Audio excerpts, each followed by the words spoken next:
కలిసి మాట చదువుకుందాం. ఎందుకంటే 7th ఇయర్లో ఈ రీతిగా దేవుడు మనల్ని సిద్ధపరచకపోతే రానయ్యున్న భవిష్యత్తు ఎలా ఎదుర్కోవాలో ఆత్మీయంగా, మానసికంగా, భౌతికంగా, ఆర్థికంగా ఏ ప్రాంతాలైనా సరే ప్రిపరేషన్, సిద్ధపాటు అనేది మనకు కావాలి. కనుక ఒకసారి అందరు కలిసి 2వ సమూయేలు గ్రంథం 5వ అధ్యాయం, 2 Samuel chapter 5, 2వ సమూయేలు గ్రంథము అందరము కలిసి 5వ వచనము, మనందరము కలిసి 5వ వచనం చదువుదాం. 2 Samuel chapter 5 verse 5, 2వ సమూయేలు 5:5 అందరం కలిసి చదువుదామా? హెబ్రోన్లో అతడు యూదా వారందరి మీద 7 సంవత్సరములు 6 మాసములు, యెరూషలేములో ఇశ్రాయేలు యూదాల వారందరి మీద 33 సంవత్సరములు పరిపాలన చేశారు. గమనిస్తే యెరూషలేం యూదా ప్రాంతం మీద ఎన్ని సంవత్సరాలు అండి? 33 యూదా ప్రజల మీద కాదు, మొదటి లైన్ మాత్రమే చూడండి. యూదా వారందరి మీద 7 సంవత్సరముల 6 మాసములు, అక్కడ ఆపేద్దాం. ఎన్ని సంవత్సరాలు అండి? 7 సంవత్సరాల 6 మాసములు యూదా ప్రజల మీద పరిపాలన చేస్తూ వస్తున్నాడు. అయితే ఇప్పుడు 7 సంవత్సరాలు ముగిసిన పిమ్మట దేవుడు తనని ఒక అద్భుతమైన సంఘటన, ఒక బ్రేక్ త్రూ స్టార్ట్ అయింది తన లైఫ్లో. అంతవరకు స్టాగ్నేషన్లో ఉన్నాడు. అంతవరకు వాగ్దానము కొద్దిగా పాక్షికంగా మాత్రమే నెరవేరుతూ వచ్చింది. ఎప్పుడైతే 7 సంవత్సరాల పిమ్మట దేవుడు తనని ఇశ్రాయేల్ దేశంలో, ముఖ్యంగా యూదా ప్రజలని, ఇశ్రాయేల్ ప్రజలందరినీ ఏం చేశాడండి? కలిపేశాడు. వారిని కలిపిన పిమ్మట ఇప్పుడు అందరం కలిసి 17వ వచనం చదువుదాం. అద్భుతమైన మాట. 17 సేమ్ 2వ రాజుల 5వ అధ్యాయం 17వ వచనం. 2 Kings chapter 5 verse 17. జనులు ఇశ్రాయేలు మీద రాజుగా దావీదునకు పట్టాభిషేకము చేసిరి. చాలు. They have anointed David as king over entire Israel. దయచేసి వినండి. అంతవరకు యూదా ప్రాంత పరిమితి అయి ఉన్న రాజు ఇప్పుడు ఎవరికి రాజు అయ్యాడు? ఇశ్రాయేల్ దేశం అంతటికి ఏమయ్యాడు? రాజు అయ్యాడు. ప్రియ సోదరి సోదరా, చాలా కుటుంబాల్లో దేవుడు మీకు ఇచ్చిన వాగ్దానాన్ని, మనకిచ్చిన వాగ్దానాన్ని, ఫుల్ పొటెన్షియల్, సంపూర్ణ కార్యసిద్ధి అనుభవంలోకి ఇంకా రాకుండా ఉంటే ఈ రాత్రి దేవుడి వాగ్దానం నెరవేర్చునుగాక.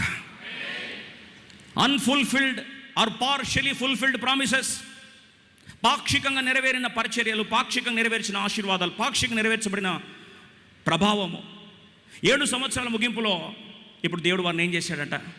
కలిపేసి తన వాస్తవ అభిషేక ప్రభావాన్ని పట్టాభిషేకం చేసి బైబిల్ రాస్తుంది. They anointed him again, fresh anointing. ఒకప్పుడు అభిషేకించబడ్డాడు, మళ్ళీ ఇప్పుడు ఏం చేశాడు? మళ్ళీ ఇంగ్లీష్లో చాలా clear, they had anointed him again. తెలుగులో పట్టాభిషేకం ఉంది. ఇప్పుడు అభిషేకించి తిరిగి ప్రపంచం, ముఖ్యంగా ఇశ్రాయేలు అలాగే యూదులు కలిపి, యూదా ప్రాంతాన్ని కలిపి ఏం చేశారంటే రాజుగా స్థిరపరిచారు. ఒక మాటనండి, ఎప్పుడైతే అభిషేకం నీ మీదకు వస్తుందో, దయచేసి రాసి పెట్టుకోండి ఈ మాట. అభిషేకం నీ మీదకు వచ్చి తలుపులు నెక్స్ట్ లెవెల్గా తెరవబోతున్నాడు దేవుడు అని తెలిసిన మరుసటి క్షణమే ఆ లైన్ ఏమని రాస్తుందో చదువుదాం. బ్యూటిఫుల్ మాట, రండి కలిసి చదువుకుందాం. జనులు ఇశ్రాయేలు మీద రాజుగా దావీదునకు పట్టాభిషేకము చేసిరని ఫిలిస్తీలకు వినబడినప్పుడు దావీదును పట్టుకొనుటకై ఫిలిస్తీలందరూ వచ్చిరి. దావీదు ఆ వార్త విని ప్రాకార స్థలమునకు వెళ్ళిపోయాడు. దయచేసి మాట్లాడండి. అభిషేకించబడ్డాడన్న వార్త, బ్రేక్ త్రూ వచ్చిందన్న వార్త, ఒక స్థాయి నుంచి యూదా రాజు నుంచి ఇశ్రాయేల్ దేశానికి రాజు అయ్యాడో, ఏ వాగ్దానం దేవుడు ఇచ్చాడో నెరవేర్చబడే సమయం వచ్చింది, పట్టాభిషేకం జరిగింది, అనాయింటింగ్ జరిగింది అని తెలిసిన మరుసటి క్షణమే ఫిలిస్తీన్లందరూ వచ్చి ఏం చేస్తున్నారండి? యుద్ధాన్ని ప్రకటించేశారంట. ఈ రాత్రి ఒక నిమిషం ఆలోచించు. ఇంతవరకు ఫిలిస్తీన్లు దావీదు చౌతికి రాలే, దావీదు జోలికి రాలే. అంతవరకు ఫిలిస్తీన్లకి దావీదుని పెద్ద పట్టించుకోలే. ఎప్పుడైతే దావీదు ఇశ్రాయేల్ దేశం మొత్తానికి రాజు అని అనౌన్స్మెంట్ అయిందో, అనాయింటింగ్ విల్ అట్రాక్ట్ అపోజిషన్.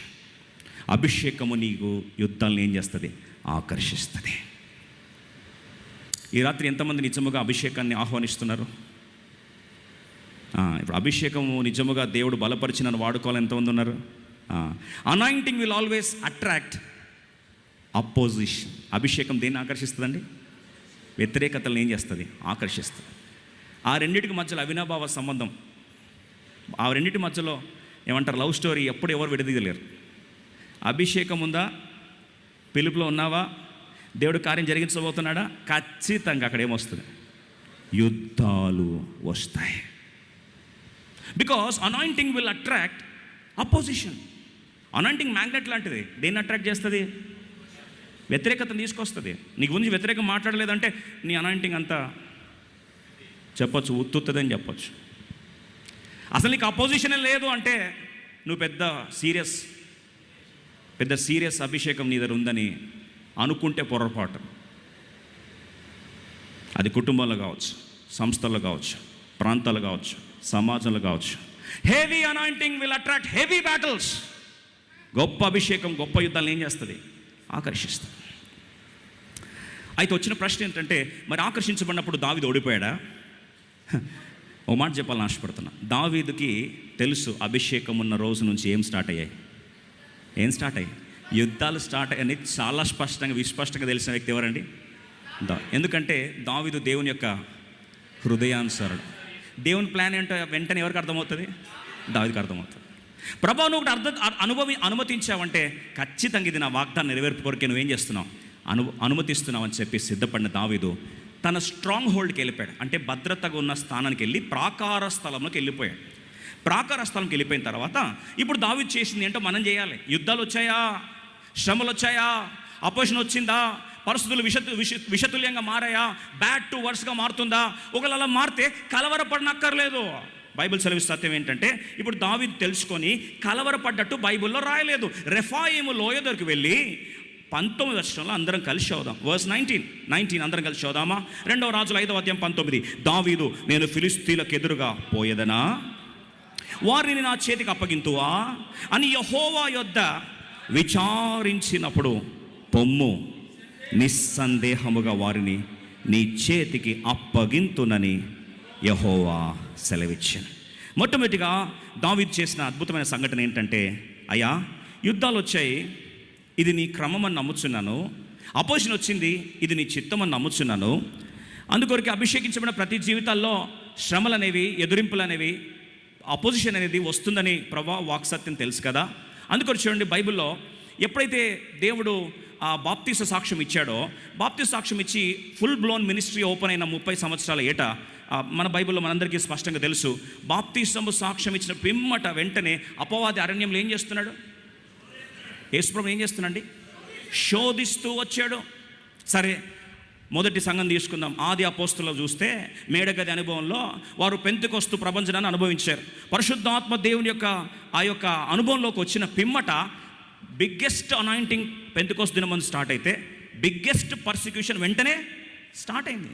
అది భయంకరమైన ఎదురింపులు, మహాశ్రమలు ఎందుకు స్టార్ట్ అయ్యాయి అంటే, దావీదు రాజుగా పట్టాభిషేకం చేయబడినప్పుడు, ఇప్పుడు చూడండి అద్భుతమైన సత్యం, బ్రేక్ త్రూ అనే పదం మనం మాటిమాటికి వింటుంటాం కదా. చాలామంది చెప్తారు, బ్రేక్ త్రూ కావాలి, ప్రేయర్ చేయండి, బ్రేక్ త్రూ కావాలి. ఈ సంవత్సరం నిజంగా బ్రేక్ త్రూ ఎరగ ఉండాలి. ఎంతమందికి అవసరం ఉంది? దేవుడు నెరవేర్చునుగాక. మరి దావీదు బ్రేక్ త్రూ కొరకు ఎలా సిద్ధపడ్డాడు రండి చూస్తాం. యెహోవా యొద్ద దావీదు ఏం చేస్తున్నాడు? విచారణ చేస్తున్నాడు. ప్రభా ఇది నీ చిత్తమా? ఈ తీర్మానం నీ చిత్తమేనా? ఎందుకు అడుగుతున్నాడు? దయచేస్తునండి, దేవుని బ్రేక్ త్రూ నీ జీవితంలోకి రావాలి అంటే first of all you have to align with the will of God. దేవుని చిత్తంతో ఏం కావాలి? అనుసంధానం కావాలి. ఇక్కడే ప్రతి తలుపును మనం మోసపోయేది. ప్రతి తలుపు చూడడానికి చాలా చాలా ఫేవరబుల్గా కనిపించవచ్చు. యోనా వెళ్ళాడు, టికెట్ కౌంటర్కి వెళ్ళాడు, వెంటనే టికెట్ దొరికింది. ఎక్కడికి? తర్షీష్ దొరికింది. దేవుని చిత్తమా? కాదు, కానీ టికెట్ మొత్తం దొరికింది. అప్పుడే నీకు జాగ్రత్తగా దేవుని చిత్తమా కాదని నువ్వేం చేయాలి? తెలుసుకోవాలి కదా. అనుకూలంగా ఉంది కదా, తలుపులు తెరిచినాయి కదా అని తీర్మానం తీసుకొని పోయి బ్రేక్ త్రూ రాలేదని దయచేసి దేవుణ్ణి నిందించొద్దు. దావీదు యెహోవా ఏం చేస్తున్నాడు? విచారణ చేస్తున్నాడు. వెళ్ళాలా వద్దా ప్రభా? అందుకొరకు దావీదు కీర్తన రాస్తుంటాడు, అయ్యా నీ చిత్తము చేయటం నాకు నేర్పించు ప్రభా, సమభూమి గల ప్రదేశంలో నన్ను నడిపించు ప్రభా, I long for thy will. ఈ సంవత్సరము దేవుని చిత్తం చేసే కృప దేవుడు మనందరికీ దయచేయను గాక.